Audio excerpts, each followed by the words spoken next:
আসুন, প্রতিবেশী বলতে কাদেরকে বোঝানো হয়? ইবনে মানজুর রাহমাতুল্লাহ আলাইহি বলেন, ওয়া হুয়া মান জাওয়ারাকা বিজারান শার'আইয়ান সাওয়াআন কানা মুসলিমান আও কাফিরান আও ফাজিরান সাদিকান আও আদুওয়ান মুহসিনান আও মুসলিমান নাফিআন দারান রাকিবান আও জাবারান বালাদান আও ওয়ারিলা। ইবনে মানজুর রাহমাতুল্লাহ আলাইহি বলতেছেন, প্রতিবেশী হচ্ছে যে ব্যক্তি আইন তোমার পার্শ্ববর্তী, যে সে যে হক মুসলমান হক বা কাফের হক, যে আমাদের পাশে যে অবস্থান করতেছে সে হচ্ছে আমার প্রতিবেশী। যে আমার পাশে কি অবস্থান করতেছে সে হচ্ছে কি প্রতিবেশী। সে আমার কি হক? বন্ধু হক, আমার শত্রু হক, সে আমার কি প্রতিবেশী। আসুন, কতদূর এলাকার অধিবাসী প্রতিবেশী হিসেবে গণ্য হবে? হাদিস শরীফের মধ্যে এসেছে, আরবাঈনা দারান আমামান ওয়া আরবাঈনা খালফাহু ওয়া আরবাঈনা আন ইয়ামিনাহু ওয়া আরবাঈনা আন ইয়াসারাহু। হাদিস শরীফের মধ্যে এসেছে, নিজের ঘর হতে 40 ঘর ডাইনে এবং 40 ঘর বামে এবং 40 ঘর পিছনে এবং 40 ঘরের সামনে আমাদের হচ্ছে প্রতিবেশী। আমাদের হচ্ছে কি প্রতিবেশী। বুঝতেছেন আপনারা? আসুন, 2 নাম্বার, কোন কোন ইসলামিক স্কলার বলেন চারদিকে 10 ঘর প্রতিবেশী হিসাবে গণ্য করা হয়। আরেকবার 3 নাম্বার হচ্ছে, অনেক স্কলার মনে করে যে ব্যক্তি ডাক শুনতে পায় সে আমাদের প্রতিবেশী। যে আমার কথা কি শুনতে পায়?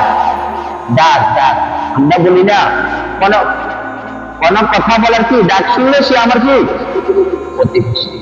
4 নম্বর, যে অতি নিকট বা পাশাপাশি থাকে সে আমার প্রতিবেশী।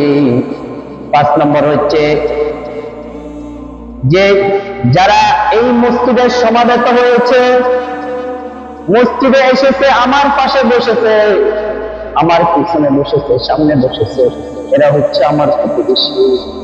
এরা হচ্ছে কি আমার।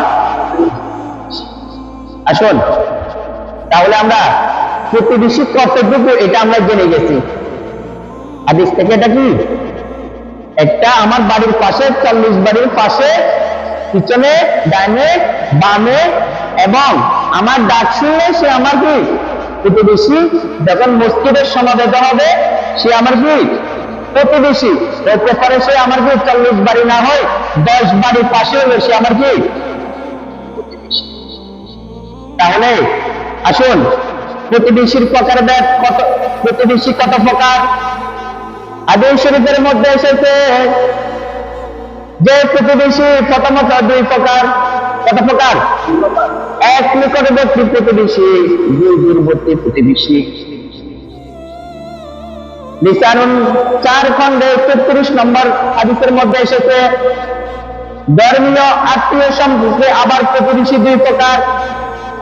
1 নম্বর মুসলিম আত্মীয় প্রতিবেশী, 2 মুসলিম আত্মীয় প্রতিবেশী, 3 অমুসলিম প্রতিবেশী।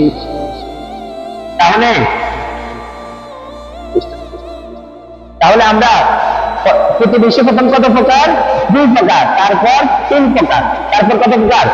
3 প্রকার। প্রথম 2 প্রকার, তারপর এক পেশের নিকটতম প্রতিবেশী, এক পেশে কি দূরবর্তী প্রতিবেশী। তারপর হচ্ছে ধর্মীয়, যে আমরা ইসলামিক কি ধর্মীয় অনুযায়ী প্রতিবেশী আবার কয় প্রকার বলেন না, মুখে বলেন, মনে থাকবে। 3 প্রকার। কয় প্রকার? 1 মুসলিম আত্মীয় প্রতিবেশী, 2 আবার মুসলিম আত্মীয় প্রতিবেশী। এখানে 2 কেন বলা হয়েছে তার বলবো। 3 অমুসলিম প্রতিবেশী, যে আমাদের পাশে কি থাকে নিকট। আসুন, এদের সাথে আমাদের দৃষ্টিকোণ কিরকম হবে? হাদিস শরীফের মধ্যে এসেছে, উত্তম প্রতিবেশী এবং নিকৃষ্ট প্রতিবেশী। রাসূল সাল্লাল্লাহু আলাইহি ওয়াসাল্লাম বলেছেন, মান সাআতিল মারআতিল মুসলিমিন মাসাকিনুল ওয়াসিউ ওয়াল জারুস সালিহু ওয়াল মুবারাকুল হাইয়িন। একজন মুসলমানের জন্য খোলামেলা বাড়ি প্রশস্ত এবং বাসভবন সৎ প্রতিবেশী সম্মত এবং তার জন্য এটা সৌভাগ্য। আমরা একজন মুসলমান হিসাবে যদি একাকিত্ব বসবাস করি, আশেপাশে বাড়িঘর নাই, ওই বাসার মধ্যে, ওই বাসভবনের মধ্যে আমার যেরকম মনে চায় সেরকম আমি আমল করতে পারা যায়, তাই না? কেন? যদি প্রতিবেশী থাকে নিকৃষ্ট হয়, তখন আমার আমল করার মধ্যে, আমার কাজ করার মধ্যে ব্যাঘাত পড়ে যাবে। আছে না? আছে? হ্যাঁ। এই জন্য এই হাদিসের মধ্যে বলতেছে, যদি আমাদের বাসভবন বাড়িঘর যদি একা থাকে তাহলে ওই বাড়ির মধ্যে শান্তি একটু বেশি পাওয়া যায়, আমলটা একটু বেশি করা যায়, মা বোনরা পর্দার মধ্যে বেশি থাকতে পারে, বেগানা পুরুষ তাদেরকে দেখে না, এটা তাদের জন্য অনেক উপকৃত একটা খরচ কাজ আদায় হয়ে যায়। আসুন, আল্লাহ রাসূল সাল্লাল্লাহু আলাইহি ওয়াসাল্লাম অন্য হাদিসের মধ্যে বলতেছেন, খায়রুল আসহাবি ইনদাল্লাহি তাআলা খায়রুহুম লিসাবিহি ওয়া খায়রুল জিরিন ইনদাল্লাহি খায়রুহুম লিজারিন। আল্লাহ রাসূল সাল্লাল্লাহু আলাইহি ওয়াসাল্লাম বলতেছেন, আল্লাহ তাআলার নিকট সেই সাথী উত্তম যে তার নিজ সাথীর নিকট উত্তম। সুবহানাল্লাহ। রাসূল সাল্লাল্লাহু আলাইহি ওয়াসাল্লাম বলতেছেন, যে ব্যক্তি তার সাথীর কাছে, প্রতিবেশীর কাছে উত্তম, সে ব্যক্তি আল্লাহ তাআলার কাছে কি উত্তম। সুবহানাল্লাহ। তা আমরা যারা সাথী আছি, আমাদের প্রতিবেশীর সাথে আমরা উত্তম আচরণ করা দরকার আছে কিনা? কেন? আল্লাহ রাসূল সাল্লাল্লাহু আলাইহি ওয়াসাল্লাম বলেছেন, যদি আমরা তার সাথে উত্তম আচরণ করি তাহলে আল্লাহ সুবহানাহু ওয়া তাআলা আমাদের সাথে উত্তম ব্যবহার করবেন। আসুন, এই হাদিসের মধ্যে আল্লাহ রাসূল সাল্লাল্লাহু আলাইহি ওয়াসাল্লাম বলতে চাইছেন যে মুসলমানের ইমানদার ব্যক্তি জবানের প্রত্যেকটা কথার বাক্য, প্রত্যেকটা কথার শব্দ, ওয়ার্ড এবং শৃঙ্খলাবদ্ধ হবে এবং প্রত্যেকটা কথা সুশীল হবে, যে কেন তার কথার শব্দ দ্বারা অন্য মুসলমান যেন কষ্ট না পায়, অন্য প্রতিবেশী যেন কষ্ট না পায়। আফসোসের বিষয়, আমরা এমন ওয়ার্ড, এমন শব্দ ব্যবহার করে থাকি, কর্কশ আওয়াজ ব্যবহার করে থাকি যে আমাদের প্রতিবেশীরা অনেক কষ্ট পায়, দুঃখ পায়, তখন আল্লাহ তাআলার পক্ষ থেকে আমাদের জন্য গজব অবধারিত হয়ে থাকে। তাহলে আমরা এটা করতে পারবো, করবেন?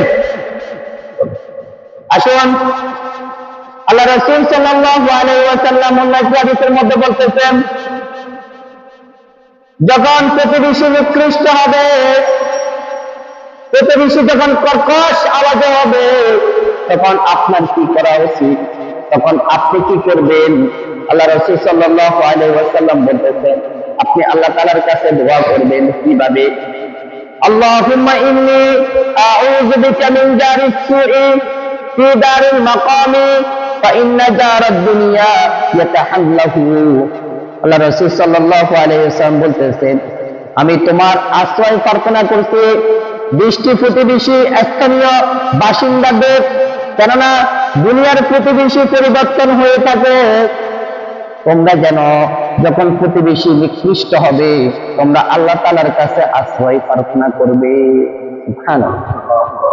কি করে আমরা প্রার্থনা করব? আল্লাহুম্মা ইন্নী আউযু বিকা মিন জারিস সুই ফি দারিল মাকামি ফা ইন্না জারাদ দুনিয়া ইয়াতাহাওয়ালাহু। এটা আল আদাসুল মুফরাদের কিতাবের মধ্যে 117 নম্বর হাদিসের মধ্যে এই কথাটা এসেছে। আমরা কি করতে হবে? ওই প্রতিবেশী থেকে আল্লাহ তাআলার কাছে পানা চাইতে হবে, আশ্রয় চাইতে হবে, তাহলে আল্লাহ সুবহানাহু ওয়া তাআলা আমাদেরকে আশ্রয় দিবে। কেননা আমরা যে আল্লাহ তাআলার জন্য যে কাজ করে থাকি ওই কাজটা আমাদের পরিপূর্ণ হতে। আসুন, প্রতিবেশীর অধিকার, যে আমাদের পাশে প্রতিবেশী থাকলে তার প্রতি আমাদের কি অধিকার আছে? আছে কিনা? আছে কিনা? মুসলমানের অধিকার আছে। এক নম্বর হাদিস শরীফের মধ্যে এসেছে আল্লাহ সুবহানাহু ওয়া তাআলা বলতেছেন স্বয়ং, ওয়া'বুদুল্লাহা ওয়া লা তুশরিকু বিহি শাইআন ওয়া বিল ওয়ালিদাইনি ইহসানান ওয়া বিযিল কুরবা ওয়াল ইয়াতামা ওয়াল মাসাকিনি ওয়াল জারি যিল কুরবা ওয়াল জারি যিল জুনুবি ওয়াস সাহিবি বিল জামবি ওয়া বিল সাবিল ওয়া মা মালাকাত আইমানুকুম ইন্নাল্লাহা লা ইউহিব্বু মান কানা মুখতালান ফাকুরা। আল্লাহ সুবহানাহু ওয়া তাআলা সূরা নিসা 36 নম্বর আয়াতের মধ্যে বলতেছেন, তোমরা আল্লাহ তাআলার সাথে কাউকে শরীক করো না, অংশীদার করো না, এবং মাতা পিতার সাথে সৎ ব্যবহার করো, এবং নিকটতম আত্মীয়র সাথে সৎ ব্যবহার করো। এতিম, মিসকিন, নিকটবর্তী প্রতিবেশী, দূরবর্তী প্রতিবেশী, সহকর্মী, সাত্ত্বিক দাস দাসীর সাথে ভালোবাসা ব্যবহার করো। নিশ্চয় আল্লাহ সুবহানাহু ওয়া তাআলা অহংকারীদের পছন্দ করেন না। তাহলে এই আয়াতের মধ্যে বলতেছে সর্বপ্রথম আমরা শিরক করব না, অংশীদার করব না, যে অংশীদার কারণে আমাদের মুসলমানিত্ব শেষ হয়ে যায়, আমরা মুশরিক হয়ে যাই, কাফির হয়ে যাই, আমরা মুসলমান মুমিন থাকি না। এই কাজটা আমরা সর্বপ্রথম করতে পারবো। পারবেন? করবেন কেউ? অংশীদার করা। 2 নম্বর, মাতা পিতার সাথে সৎ ব্যবহার করা। আল্লাহ সুবহানাহু ওয়া তাআলা বলতেছেন, ওয়া ক্বাদা রাব্বুকা আল্লা তা'বুদু ইল্লা ইয়্যাহু ওয়া বিল ওয়ালিদাইনি ইহসানা ইম্মা ইয়াবলুগান্না ইনদাকাল কিবারা আহাদুহুমা আও কিলাহুমা ফালা তাকুল লাহুমা উফফিন ওয়া লা তানহারহুমা ফাকুল লাহুমা কাওলান কারীমা। তোমরা মাতা পিতার সাথে সৎ ব্যবহার করো, যেন মাতা পিতা যেন উফ শব্দ ব্যবহার না করে। কি শব্দ? উফ। এটা মনে দুঃখ পায় না? মাতা পিতা কষ্ট পাইলে, যুবক ভাইরা যখন কষ্ট দেয়, প্রতিবেশী যখন কষ্ট দেয়, তখন একটা মাতা পিতার অন্তরের মধ্যে একটা ধাক্কা আসে। সন্তান যখন কষ্ট দেয় পিতাকে টাকার জন্য, অর্থের জন্য, তখন পিতা একটু কষ্ট পায়, উফ শব্দ ব্যবহার করে, তখন ওই সন্তানের উফ শব্দটা আল্লাহ তাআলা নিষেধ করেছে। এই যেন এইরকম না হয়, এইরকম কষ্ট দেওয়ার জন্য আল্লাহ তাআলা ওই সন্তানকে নিষেধ করেছে। আসুন,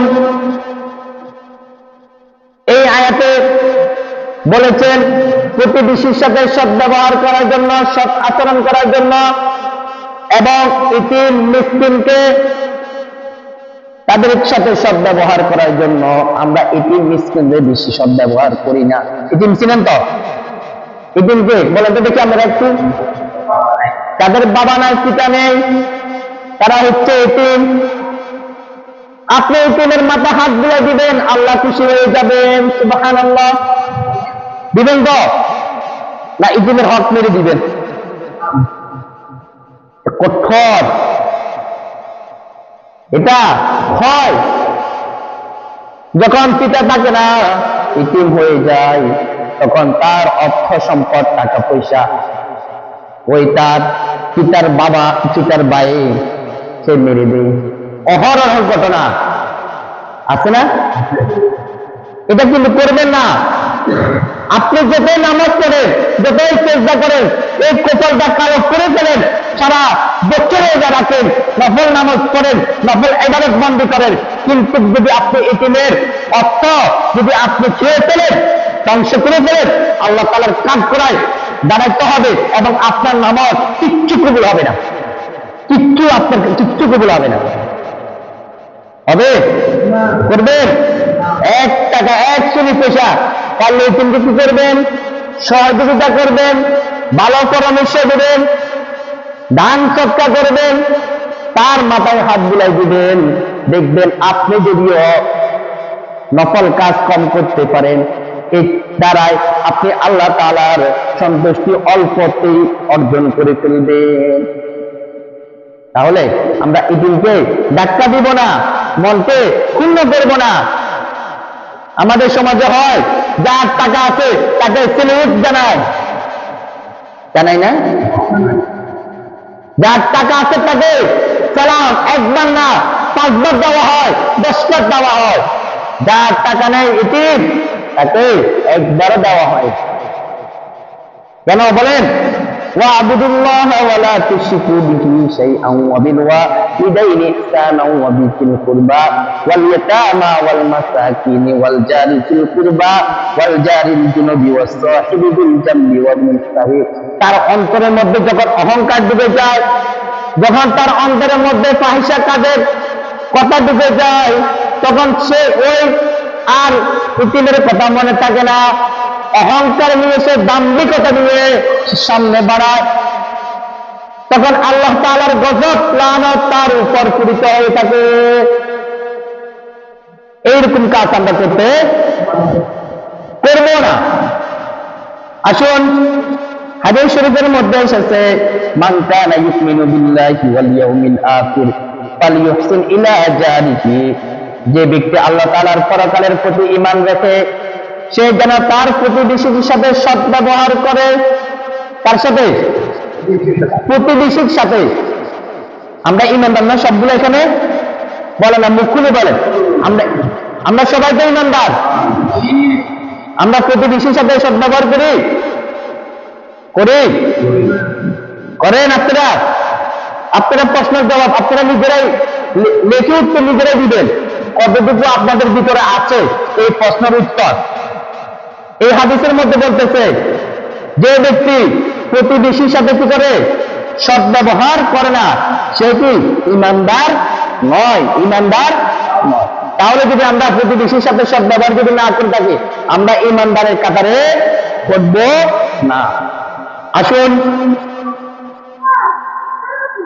অন্য হাদিসের মধ্যে এসেছে, মান সাররাহু আন ইউহিব্বাল্লাহ ওয়া রাসূলুহু আন ইউহিব্বাল্লাহ ওয়া রাসূলুহু ফালইউসবিক হাদিসাহু ইযা হাদারা ওয়া লিয়ুআযান আমাতাহু ইযা উমিয়া ওয়া লিয়ুহসিন জাওয়ারাহু মান কানা জারাহু।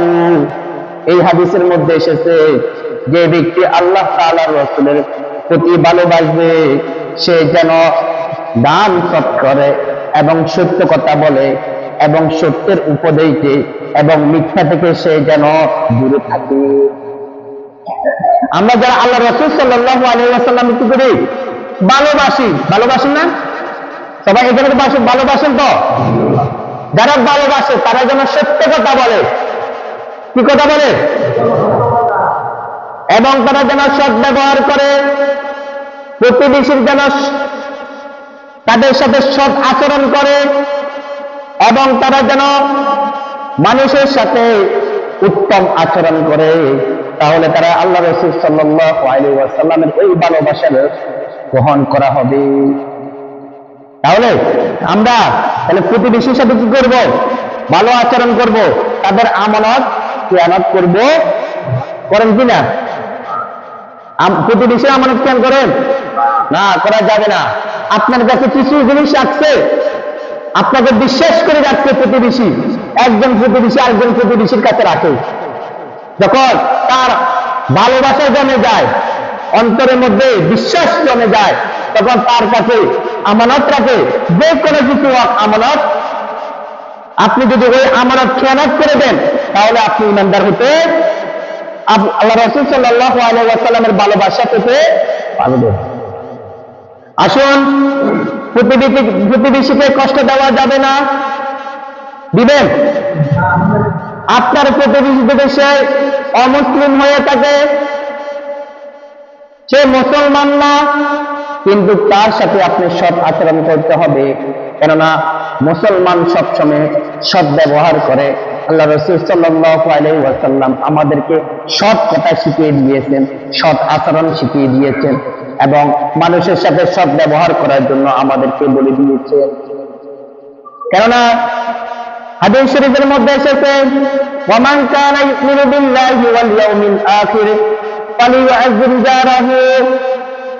সহিহ বুখারীর 5672 নম্বর হাদিসের মধ্যে এসেছে, যে ব্যক্তি আল্লাহ তাআলার পরকালের প্রতি বিশ্বাস রাখে সে যেন প্রতিবেশীকে কষ্ট না দেয়। আমার কথা বুঝতেছেন? যে ব্যক্তি পরকাল তো বুঝেন আপনারা, বলেন তো দেখি পরকাল কোন কাল, একজন বলেন দেখি। এটার প্রতি বিশ্বাস আছে? ওই পরকালকে যদি আপনি বিশ্বাস করেন তাহলে আপনার প্রতিবেশীকে কষ্ট দিতে পারেন না। যদি আপনি পরকালকে যদি না বিশ্বাস করেন তাহলে আপনি প্রতিবেশীকে কষ্ট দিতে পারেন। তাহলে